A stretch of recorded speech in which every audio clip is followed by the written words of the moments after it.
Assalamualaikum warahmatullahi wabarakatuh. Sebelumnya mohon maaf kepada Bu Erna karena ternyata dua laptop saya tidak support untuk recorder.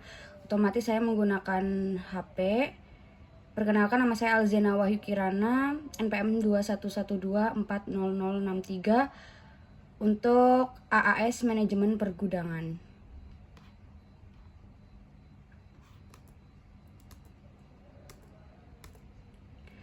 Untuk strategi pergudangan menghadapi tantangan masa depan, sebelumnya pada industri global logistik ini mengalami transformasi besar karena adanya tuntutan keberlanjutan, percepatan digitalisasi dan efisiensi dari operasional itu sendiri. Nah, untuk tantangannya sebagai berikut. Yang pertama ini ada lingkungan bisnis yang menuntut terciptanya gudang berkelanjutan atau sustainable.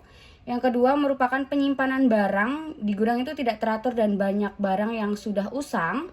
Yang ketiga, terdapat banyak kecelakaan kerja di area gudang karena kurangnya pengawasan dan perhatian dari pimpinan. Dan yang terakhir, banyak operasi pergudangan yang masih dilakukan secara manual.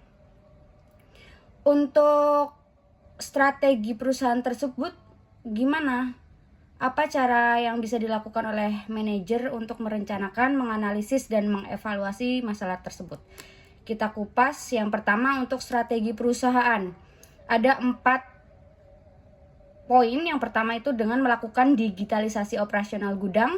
Yang kedua, penerapan sistem penyimpanan yang terstruktur.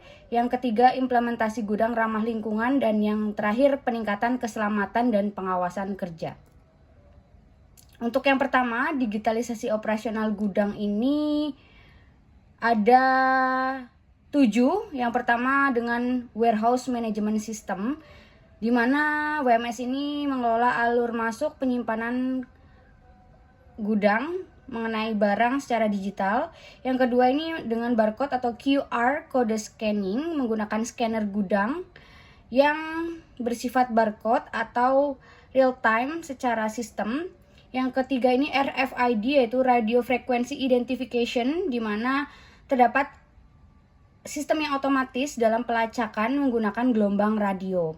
Yang keempat ada IoT atau Internet of Things, di mana rak ini ada sensor atau barangnya itu dapat dipantau dengan suhunya, kelembapannya, dan lokasi secara otomatis. Untuk yang kelima ada pos integrasi, di mana terdapat data yang terintegritas dengan sistem, data penjualan dengan stok yang ada di gudang. Yang keenam ada dashboard dan analitik, yaitu memantau pergerakan barang, stok, dan efisiensi staff. Dan yang terakhir ada aplikasi mobile gudang, di mana lokasi barang, menginput data, dan menerima instruksi picking. Yang kedua ada penerapan sistem penyimpanan yang terstruktur. Untuk metodenya ada FIFO, first in first out, di mana dia akan ada barang yang pertama dipakai itu keluar terlebih dahulu. Ada FIFO dan LIFO. Kemudian yang kedua itu ada penandaan lokasi, di mana setiap rak, lorong atau zona itu dilengkapi dengan kode lokasi. Yang ketiga ada klasifikasi zona penyimpanan, di mana fast moving itu barang yang cepat secara alurnya, kemudian slow moving itu yang kurang cepat, dan yang terakhir barang rusak atau karantina itu juga dibedakan. Yang keempat ada penggunaan rak dan sistem penyimpanan yang khusus, di mana ada pallet rack, ada selective racking, drive-in cold storage untuk yang dingin, dan automatic storage and referral system. Yang kelima ada penempatan barang berdasarkan frekuensi. Barang ini dilakukan pengambilan secara sering atau jarang diambil. Dan yang terakhir yaitu digital mapping atau layout gudang yang diintegrasikan dengan WMS. Yang ketiga, untuk implementasi gudang ramah lingkungan atau green warehouse, yang pertama ini menggunakan energi yang terbarukan dengan pemasangan panel surya, penggunaan lampu LED yang ramah lingkungan. Kemudian untuk yang kedua, manajemen limbah dan daur ulang, di mana tempat sampah itu terpilah dan penerapan sistemnya dikelola secara internal. Yang ketiga, penggunaan kendaraan listrik atau ramah lingkungan menggunakan forklift listrik atau bahan bakar yang lebih efisien. Yang keempat, pengurangan kemasan sekali pakai seperti barang-barang reusable, bins, palet plastik yang tahan lama. Yang kelima, desain bangunan yang efektif dan efisien dengan adanya ventilasi alami sehingga tidak menggunakan AC di ruangan. Yang keenam, pengoptimalan layout gudang. Kita perlu melakukan re-layout sehingga bisa meminimalisir jarak tempuh yang tinggi atau konsumsi energi yang tinggi.